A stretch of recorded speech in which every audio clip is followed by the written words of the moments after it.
News art of teaching या चॅनलवरती आपल्या सर्वांचं स्वागत आहे. विद्यार्थी मित्रांनो, मुख्यमंत्री युवा कार्य प्रशिक्षण योजना म्हणजेच लाडका भाऊ योजना या संदर्भाने आजचं दिवसभरातलं जे अपडेट आहे आणि सायंकाळचं सुद्धा अपडेट आहे ते आपल्या समोर सांगतो आहे. विद्यार्थी मित्रांनो, आपण पहिल्यांदा माझ्या चॅनलला बघत असाल तर माझ्या चॅनलला सबस्क्राईब करा, जेणेकरून येणारे जे काही अपडेट्स असेल ते अपडेट आपल्या युवा कार्य प्रशिक्षणाच्या संदर्भानं आपल्याला कायमस्वरूपी मिळत राहील. विद्यार्थी मित्रांनो, आपल्याला माहिती आहे आपलं आंदोलन संपलेलं आहे. विद्यार्थी मित्रांनो, 24 दिवस आंदोलन झालं, त्याच्यानंतरचा काही तोडगा निघालेला नाही. नंतर आपली दिशा सुद्धा भरकटलेली होती आणि त्यातच आपल्याला जे बाळाजी चाकूरकर साहेब आहे यांच्या नेतृत्वामध्ये हे जे आपलं आंदोलन होतं ते सुरू होतं, परंतु उपमुख्यमंत्री आणि मुख्यमंत्र्यांनी अजूनपर्यंत भेट दिलेली नाही.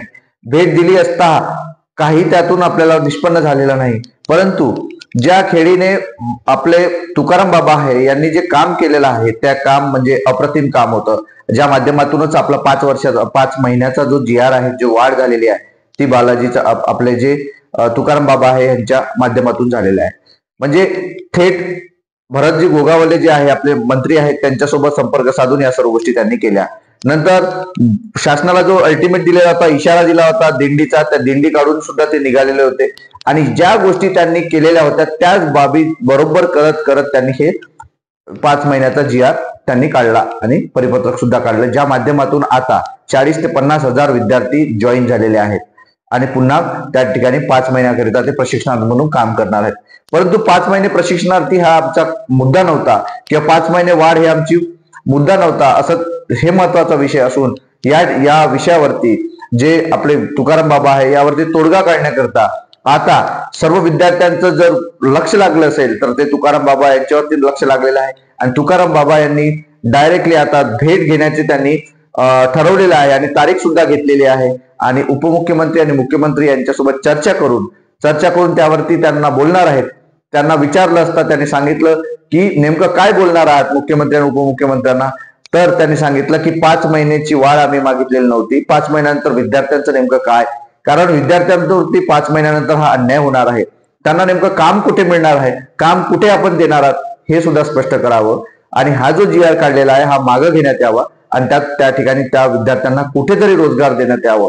म्हणजे मग रोजगार कसा मिळेल, मग कंत्राटी पद्धतीचा GR जर तुम्ही 11 महिन्यात जर वाढवत गेले, कारण कोणत्याही आस्थापनामध्ये ज्या ठिकाणी जागा रिक्त आहेत त्या ठिकाणी प्रशिक्षणार्थी काम करतायत, तर त्याच ठिकाणी त्या विद्यार्थ्याला तिथेच जर काम मिळालं तर तो विद्यार्थी त्या ठिकाणी तिथे काम करेल कंत्राटी पद्धतीनं, असं त्यांचं म्हणणं त्या ठिकाणचा मुद्दा आहे, म्हणण्यामागचा अर्थ आहे. परंतु विद्यार्थी मित्रांनो, त्यांचं असं म्हणणं आहे की जर मी तिथे जात असेल तर मी एकटा जाणार नाही, कारण मी युवा कार्य प्रशिक्षणार्थी नाही, पण युवा कार्य प्रशिक्षणार्थीच्या बाजू मांडण्याकरता एखादी युवा कार्य प्रशिक्षणार्थी किंवा 4 ते 5 युवा कार्य प्रशिक्षणार्थी त्या ठिकाणी असणं गरजेचं आहे, म्हणजे मला सोबत असणं गरजेचे आहे. तर मग त्यावेळेला मला त्या नेमकं माझ्यासोबत कोण येणार आहे असं विद्यार्थ्यांनी माझ्याशी संपर्क साधावा, तर मी त्या ठिकाणी भेटायला जाईल आणि जरी कोणी विद्यार्थी आपल्यासोबत भेटायला नाही आले तरी पण मी जाईल, असं त्यांनी ते बोललेलं आहे.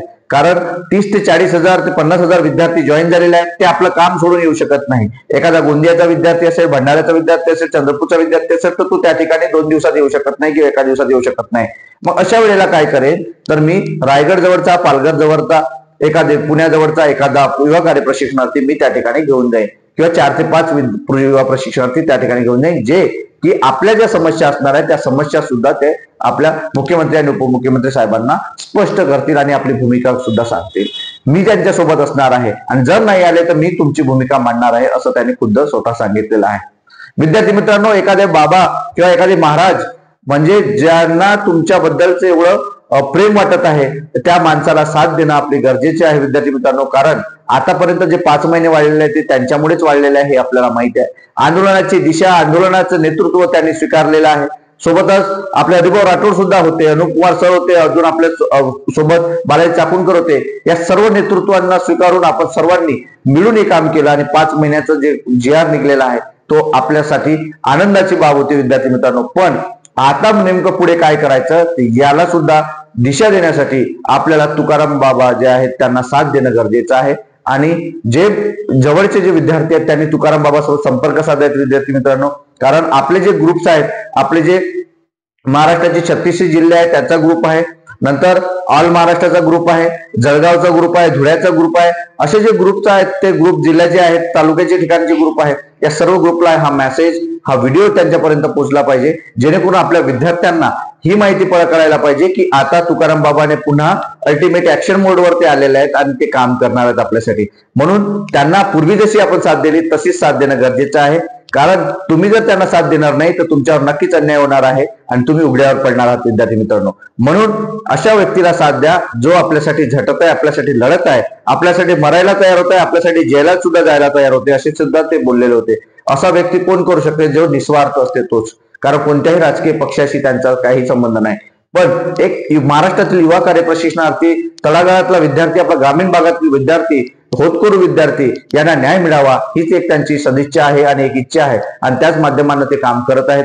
म्हणून तुकाराम बाबा यांच्या कार्याला सॅल्यूट करतोय आपण सर्व विद्यार्थ्यांच्या वतीनं. आणि विद्यार्थी मित्रांनो, त्यांना साथ द्या, त्यांच्याशी संपर्क करा आणि आपण त्यांच्याशी बोलून तुम्ही स्वतः सोबत जा, जेणेकरून आपला प्रश्न काय असणार आहे ते मार्गी लागणार आहे विद्यार्थी मित्रांनो. कारण त्यांच्यावर आपला पूर्ण विश्वास आहे. जो आधी विश्वास ठेवला तो आता पण विश्वास ठेवतोय. आणि आपल्याला माहित आहे की हे जे कोण करू शकेल असं आपल्याला वाटत असेल तर आपल्याला माहित आहे एकनाथ शिंदेजीच्या काळामध्ये ही योजना आली तर तेच आपल्याला नाही देऊ शकतात असं सुद्धा आपल्या सर्वांचं मत आहे.